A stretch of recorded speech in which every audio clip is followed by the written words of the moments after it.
So, ngayon, science tayo. Meteorology to be specific. So, naririnig natin sa mga weather report o yung heat index o yung alinsangan na nararamdaman nating mga tao sa tuwing summer o tag-ulan.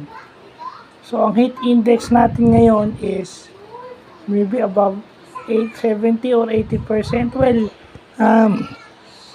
eto kinuha ko lang dahil halimbawa gagawa ko ng meteorology software, isa yung heat index sa kailangan feature ng software na yun. So, inilagay ko lang yung formula niya o yung equation niya. So, may mga values naman yan.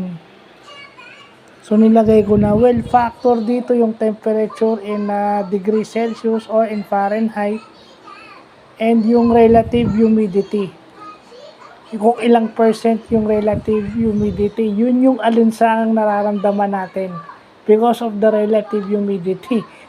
may nakuha pala ako sa science, no?